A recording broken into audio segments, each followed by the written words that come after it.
बाबर आजम की फॉर्म अच्छी नहीं चल रही, ये तो सबको ही पता है, लेकिन अब पीसीबी बाबर आजम के साथ बिल्कुल अच्छा नहीं कर रही है। पहले उनकी कप्तानी छीन ली और अब बाबर आजम की बैटिंग पोजीशन पे भी खतरा मंडरा रहा है। बिल्कुल सही कहा श्वेता, नंबर 1 बैट्समैन थे Babar Azam ODI world cup के दौरान, और अब सडनली क्या हुआ है बाबर आजम को, क्योंकि बैटिंग में कुछ खासा प्रदर्शन बाबर आजम नहीं दिखा पा रहे हैं। वर्ल्ड कप में हमने कप्तानी में फेलियर देखा, चलिए हम कह सकते हैं कि कप्तानी की वजह से प्रेशर आ गया, लेकिन अब बैटिंग जिसके लिए जाने जाते हैं बाबर आजम, उसमें भी फेलियर नजर आ रहा है। शान मसूद को टेस्ट का कप्तान बनाया और शान मसूद की कप्तानी में 3 टेस्ट मैच ऑस्ट्रेलिया से हार के आई पाकिस्तान की टीम, और ऐसे में बाबर आजम भी कुछ खासा प्रदर्शन बैट से नहीं दिखा पाए। बिल्कुल, नेट्स में हमने देखा कि बाबर आजम और मोहम्मद रिजवान जो थे अलग अलग बल्लेबाजी प्रैक्टिस करते हुए नजर आए। जनरली ऐसा होता है कि जो ओपनर होता है वो एक साथ बल्लेबाजी करता हुआ नजर आता है प्रैक्टिस में, लेकिन हमने देखा कि सईम अयूब और मोहम्मद रिजवान एक साथ बल्लेबाजी करते हुए नजर आए, और वहीं फखर जमान और बाबर आजम एक साथ बल्लेबाजी करते हुए नजर आए।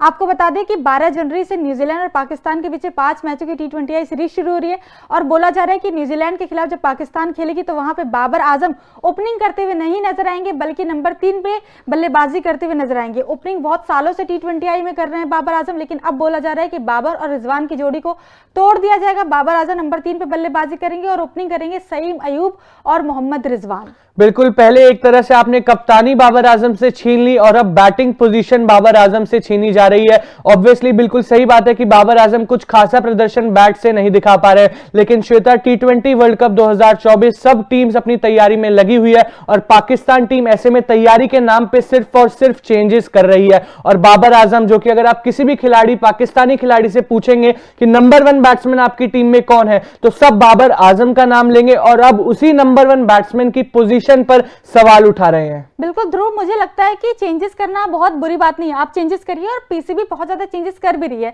लेकिन जो चीज अच्छी चल रही है उस चीज को आपको चेंज क्यों करना है। सबको ही पता है कि बाबर आजम और मोहम्मद रिजवान के आंकड़े जो हैं ओपनिंग में T20 में बहुत ही शानदार है। आप उनका इंडिया खिलाफ देख लीजिए या कोई भी आंकड़े देख लीजिए, अभी आप देख लीजिए रिजवान और बाबर ने 203 रनों की नॉट आउट पार्टनरशिप करी थी इंग्लैंड के खिलाफ, फिर रिजवान और बाबर ने 197 रनों की पार्टनरशिप करी थी साउथ अफ्रीका के खिलाफ, फिर रिजवान और बाबर आजम ने 158 रनों की पार्टनरशिप करी थी वेस्ट इंडीज के खिलाफ, फिर रिजवान और बाबर आजम ने 152 रनों की इंडिया खिलाफ जो T20 वर्ल्ड कप में करी थी पार्टनरशिप नॉट आउट वो करी थी। तो इतने अच्छे आंकड़े हैं, तो जो चीज अच्छी चल रही है उससे आपको चेंज करने की क्या जरूरत है, मुझे ये समझ नहीं आ रहा। बिल्कुल, और श्वेता इन आंकड़ों पे नजर डाले तो ये सभी अच्छी टीम्स के अगेंस्ट में आई है ये partnership. England, south Africa, West Indies और इंडिया T20 की बात करें तो ये सभी टीम्स कहीं ना कहीं टॉप टायर टीम्स है, और इनके अगेंस्ट में रिजवान और बाबर ने अच्छी पार्टनरशिप दिखाई है। तो इसका मतलब स्किल्स तो दोनों के पास है, और कहीं ना कहीं एक कोऑर्डिनेशन वाली बात भी होती है श्वेता। अगर आप ओपनिंग में चेंजेस करोगे तो क्या वो सेम कोऑर्डिनेशन दिखेगी, क्योंकि हमने देखा है ओपनिंग में अगर कोऑर्डिनेशन नहीं होती तो रनआउट के चांसेस बहुत ज्यादा बन जाते हैं, एंड इनफैक्ट फिर पूरा ऑर्डर एक तरह से चेंज हो जाएगा।